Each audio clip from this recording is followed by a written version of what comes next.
The Beverly Hills mansion stood as a monument to modern wealth, a fortress of glass and marble in a neighborhood where privacy was the ultimate luxury. Sunlight streamed through floor-to-ceiling windows, glinting off polished floors and minimalist furniture. But it brought no warmth. The air inside was still and cold, heavy with a silence that had settled in the months since the family matriarch had passed. Grief was a fine, invisible dust coating every surface, a palpable emptiness that a fortune in assets could not fill. It was in this sterile, museum-like home that Richard, a man accustomed to controlling every variable, decided to solve the problem of his son's sadness. He orchestrated a formal luncheon, a carefully curated event designed not for celebration, but for a transaction of the heart, believing a structured solution was the only answer to an emotional deficit. At the head of a long, imposing dining table sat Richard, a 42-year-old tech CEO whose tailored suit was as rigid as his posture. His expression was controlled, betraying none of the turmoil that surely churned beneath. Opposite him, his 7-year-old son, Leo, seemed to shrink in his designer clothes, his large, expressive eyes clouded with a sorrow that no child should carry. Flanking the table were the 3 candidates, beautiful, sophisticated women, hand-picked by Richard for their social standing and impeccable pedigrees. They smiled with practiced ease, dangling promises of lavish trips and expensive gadgets before the boy, their attempts to win him over feeling more like a corporate pitch than a gesture of affection.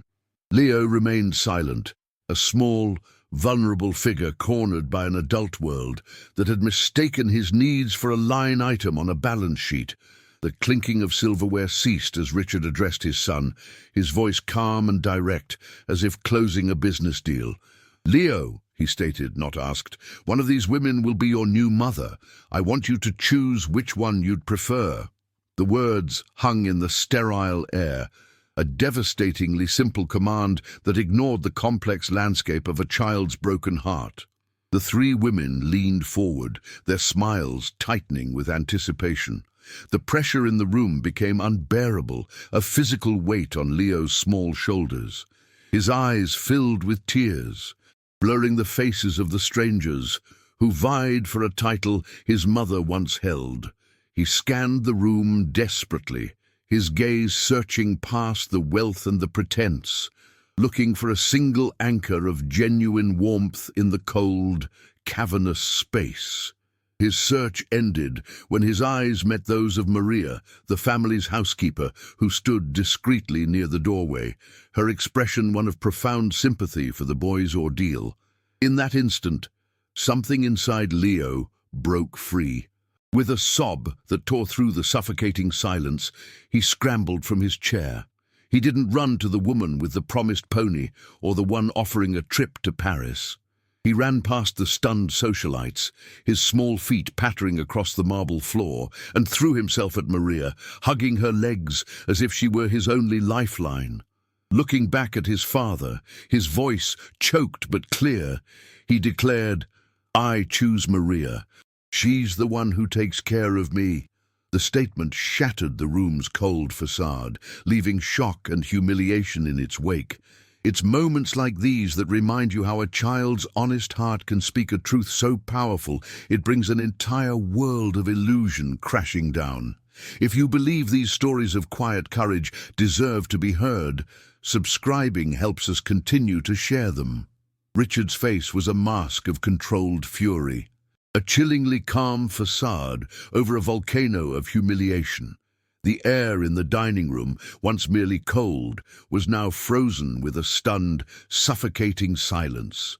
The 3 suitors, their practiced smiles now twisted into sneers of disbelief and contempt, began to whisper amongst themselves. Their judgment was palpable, a wave of social condemnation directed at the man who had lost control of his own son. With a voice as sharp and brittle as breaking glass, Richard dismissed everyone. He sent the women away with a curt nod and told Maria her duties were done for the day. Then he gripped Leo's small arm, his fingers digging in just a little too tightly. and led him from the room, leaving the remnants of his perfectly orchestrated luncheon to curdle in the silence. Later that night, the city lights of Beverly Hills glittered below Richard's office window, but he saw none of them. He was replaying the afternoon's disaster, trying to process it through the lens of logic and strategy. He had presented his son with 3 flawless candidates, women of wealth, beauty, and social standing. They were the correct answer on a multiple-choice test. Leo's choice of the housekeeper was not just wrong. It was an irrational, emotional outburst that threatened to unravel the very fabric of the world Richard had built. It was an act of public defiance, a declaration that his father's values of status, power and control meant nothing. The thought of the story spreading, of the snickering behind his back in boardrooms and at country clubs, was a cold, coiling dread in the pit of his stomach. Miles away, in her small but immaculate apartment, Maria felt no anger, only a profound ache for the small boy at the center of the storm. She remembered her first days at the mansion, when Leo's mother was still alive, her laughter echoing through the halls.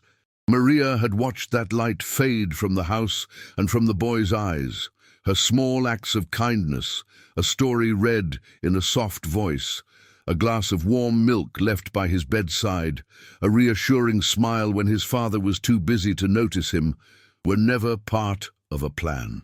They were the simple, instinctive responses of a caring heart to a child's deep and unspoken pain. She had offered him a quiet harbor, and in his desperation, he had run to it without a second thought for the consequences. The consequences, however, arrived swiftly. The next morning, Richard's phone began to ring. The calls were from his circle, the well-connected friends and associates who moved in the same rarefied air. The spurned suitors had been busy, weaving a narrative of a manipulative servant who had taken advantage of a vulnerable child. The story was laced with classist disdain, painting Maria as a conniving opportunist who had schemed her way into the boy's affections for financial gain.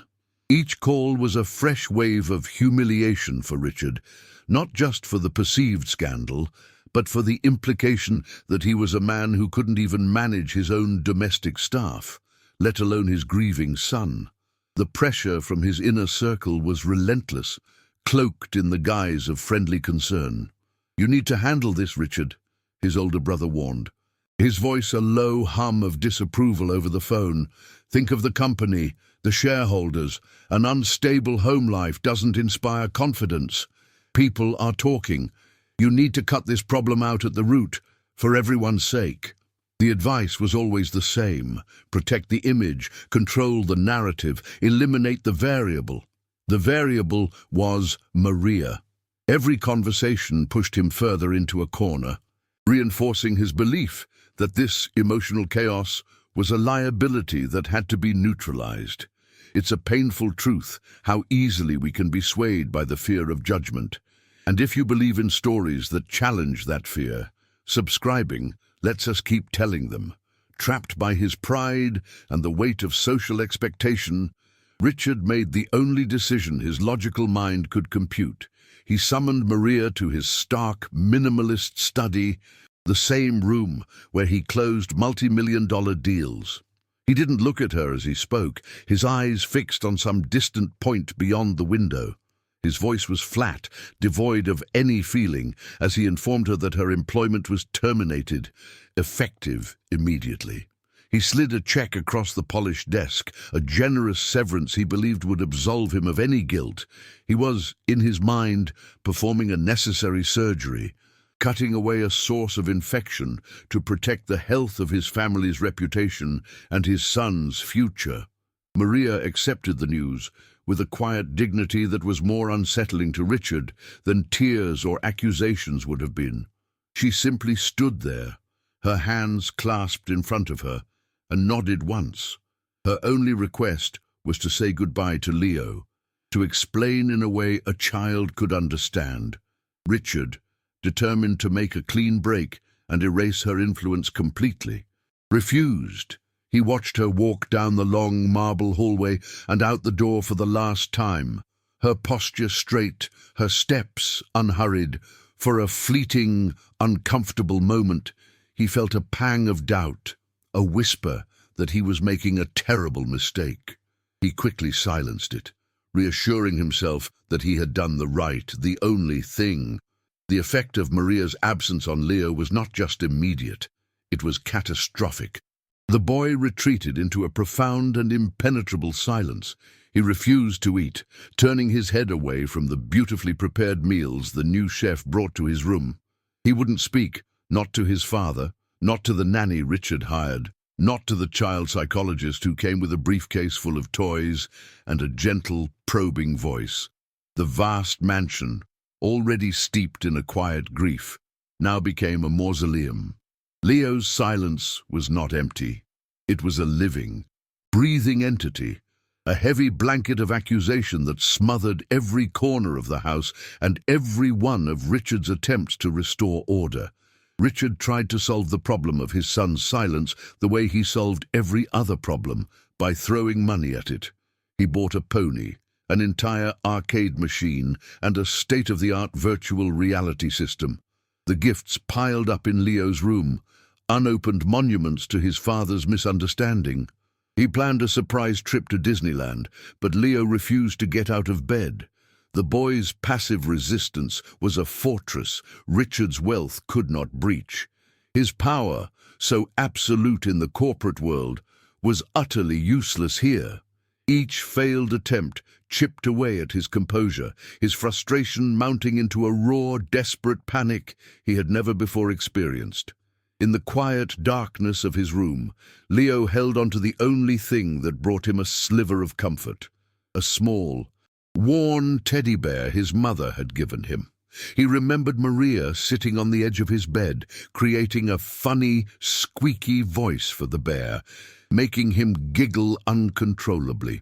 He could almost smell the cinnamon from the warm apple slices she used to bring him as an afternoon snack, and he could hear the soft, gentle humming sound she made while she folded his clothes. These were not expensive gifts or grand promises. They were the small, consistent, and irreplaceable bricks of love and safety that had built a shelter for his broken heart. Now, that shelter was gone. After 2 weeks of silence, Leo's pediatrician delivered a stark and terrifying warning. The boy had lost a significant amount of weight, and his lethargy was becoming medically concerning.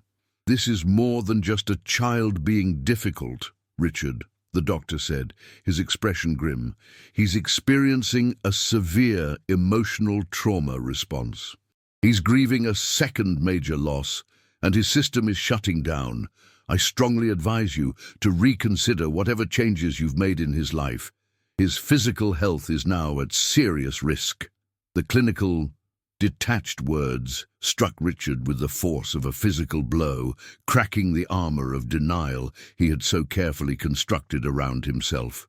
That night, a sleepless Richard walked into Leo's room, guided by a sliver of moonlight.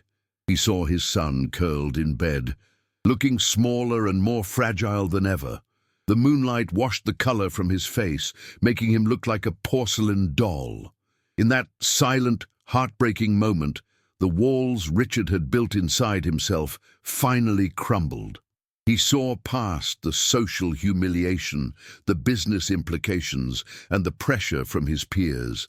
He saw only his child, a little boy lost in an ocean of pain that he, his own father, had created. It was the crushing, suffocating realization of absolute failure. This was the turning point, the moment he understood that his entire framework for living was a lie. These are the moments that forge who we are, and it's our mission to share them.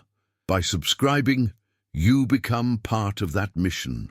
He found the drawing by accident, tucked under a pillow on Leo's perfectly made bed, a bed the boy had barely left for days.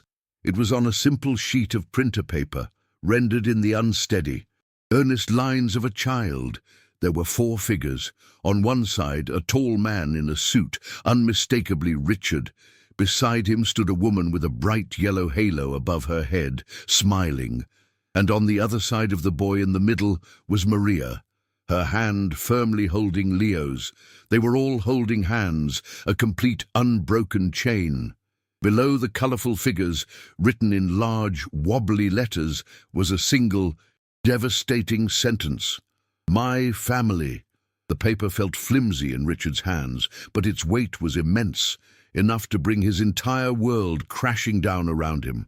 The words on the page were not an accusation. They were a statement of pure, unvarnished truth from a child's heart, and that was what finally broke him. A tremor started in his hands and spread through his entire body. He saw it all with a blinding, horrifying clarity, his arrogance, his blindness, his catastrophic attempt to fix a broken heart with a business transaction. He had tried to build a perfect family from a catalogue of suitable candidates while methodically destroying the only real family his son had left.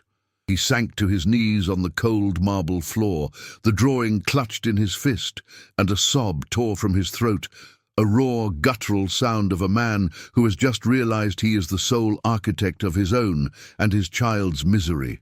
There was no thought, only a desperate, deep, primal need to undo his mistake.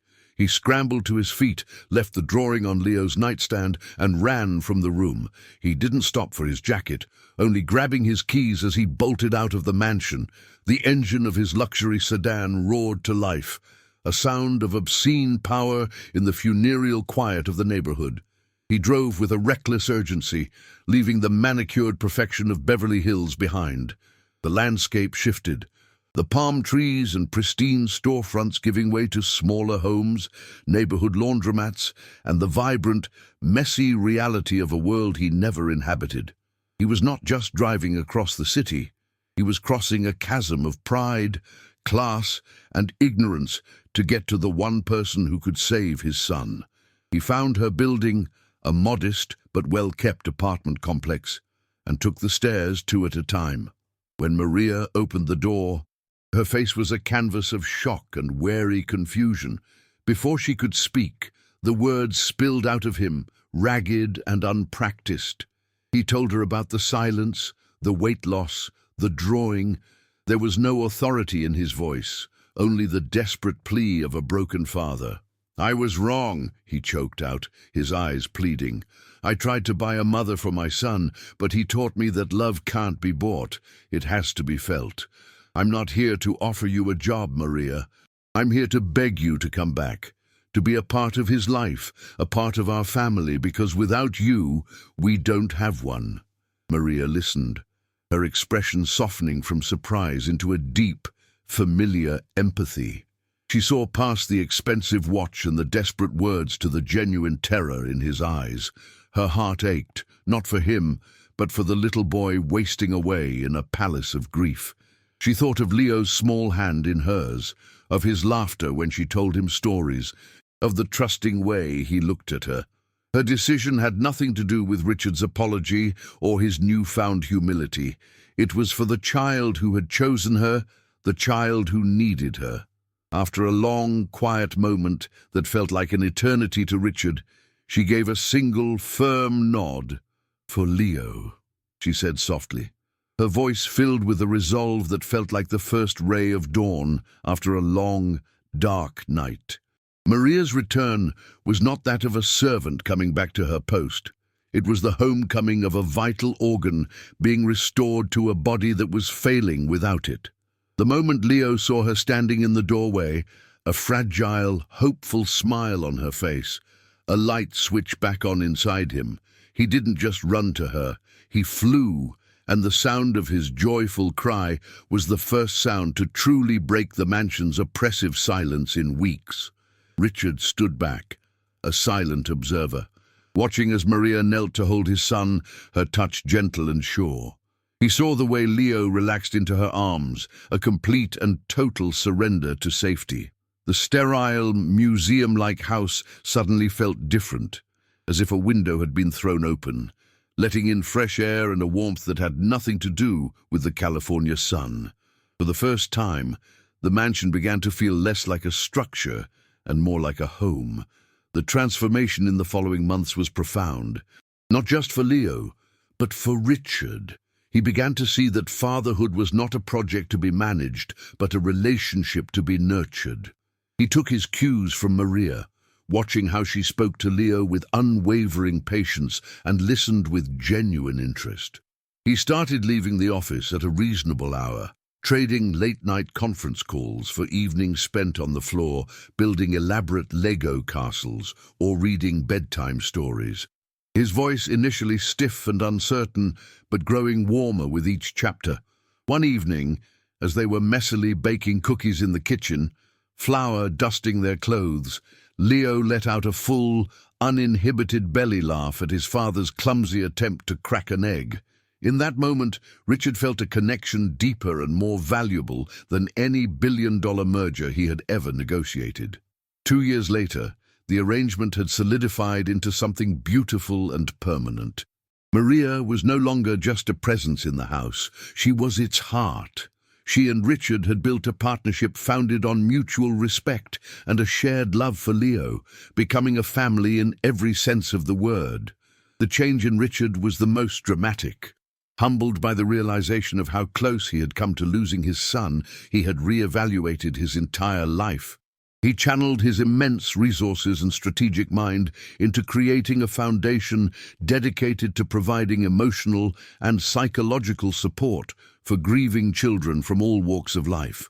It was his penance and his purpose, a quiet acknowledgement that his greatest failure had taught him the true meaning of wealth, a lesson he was now determined to share with the world, ensuring no child felt as alone as his son once had. The proof of their success was on full display one sunny afternoon at a bustling public park. Richard, now dressed in a simple polo shirt and jeans, pushed Leo on a swing, his laughter mingling with his son's. Maria sat on a nearby bench, her smile radiant as she watched them. Leo, now 9 years old, was no longer the timid, shrinking boy from the mansion. He was confident, bright, and full of life. When he spotted a younger child sitting alone by the sandbox, looking sad, he hopped off the swing. He walked over, offered the child his favorite toy truck, and with a gentle smile, invited him to play. It was a simple act, a quiet echo of the kindness he had been shown. It's a powerful reminder that compassion is a gift that multiplies when shared, and subscribing is one way you can help us continue to spread these vital stories of the human heart.